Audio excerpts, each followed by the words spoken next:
அன்பான தேவனுடைய பிள்ளைகளே, இந்த நாள் உங்களுக்கு ஆசீர்வாதமா இருப்பதாக. சிலர் சொல்லுவாங்க, நான் நல்லா ஜெபிக்கிறேன் பிரதர், இடைவிடாம ஜெபிக்கிறேன், ஆனா என்னுடைய வாழ்க்கையில சில காரியங்கள் நடக்காம அப்படியே இருக்கு பிரதர். ஏன் எனக்கு தெரியல, எனக்கு பயங்கர சோர்வா இருக்கு, ஆண்டவர் என்ன மறந்துட்டாரா, என்னுடைய ஜெபம் கேட்கப்படலையா, நிறைய கேள்விகளை கேட்பார்கள். ஜெபிக்கிறது நல்லது.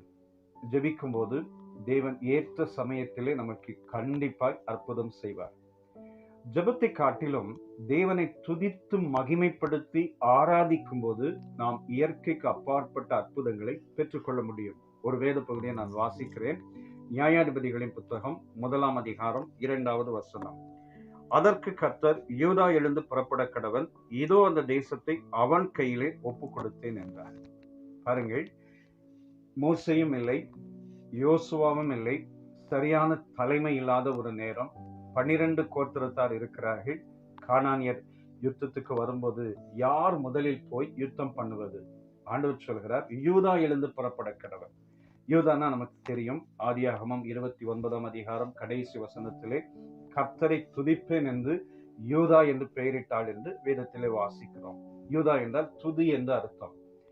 யூதா எழும்பும் போது கர்த்தர் அங்கு ஒரு பெரிய ஜெயத்தை கொடுக்க ஆரம்பிக்கிறார். கானானியர்களை மேற்கொண்டு அங்கு ஒரு பெரிய வெற்றி அடைய முடிகிறது. பாருங்கள், கர்த்தரை துதிக்க ஆராதிக்க ஆரம்பிக்கும் போது அங்கு கானானியர்கள், பொல்லாத பிசாசனுடைய கிரியைகள் அழிந்து போகும், ஜெயம் கிடைக்கும்.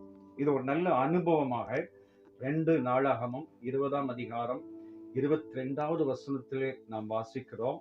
சேயீர் புத்திரர், அம்மோனியர், மோவாபியர் எல்லாம் யுத்தத்துக்கு வரும்போது யோசபாத் செய்கிற ஒரு காரியம், கர்த்தரை துதித்து மகிமைப்படுத்துகிறார். அப்படி மகிமைப்படுத்த ஆரம்பிக்கும் போது ஒருவர் பட்டயம் ஒருவர் மேல் விழுந்து அந்த சூழ்நிலையே மாறி யோசபாத்துக்கு ஒரு பெரிய ஜெயம் கிடைக்க ஆரம்பிக்கிறது. பாருங்கள், யோசபாத் யுத்தத்துக்கு அணிவகுத்து போகவில்லை, கர்த்தரை துதிக்க ஆரம்பிக்கிறார். ஜெயத்தை தேவன் கொடுக்கிறார். சகோதரா சகோதரி, தாவீது கர்த்தரை அதிகமாய் துதித்ததினாலே ஆடு மேய்த்து கொண்டிருந்த தாவீதை கர்த்தர் உயர்த்த ஆரம்பித்தார். பவுலும் சீலாவும் சிறைச்சாலையிலே துதித்து பாடின போது அவர்களுக்கும் விடுதலை கிடைத்தது, அங்கு இருந்தவர்களுக்கும் விடுதலை கிடைத்தது. கர்த்தருடைய நாமம் மகிமைப்பட்டது. எந்த இடத்திலெல்லாம் நீங்கள் கர்த்தரை பாடி துதித்து மகிமைப்படுத்தி ஆராதிக்க ஆரம்பிக்கிறீர்களோ அங்கு எல்லாம் கர்த்தர் கானானியர்களை தோற்கடிப்பார். சேயீர் மலை தேசத்தாரை, அம்மோனியரை, மோவாபியரை தோற்கடித்தது போல துதி எழும்பும் போது அங்கு ஒரு விடுதலை கிடைக்கும்.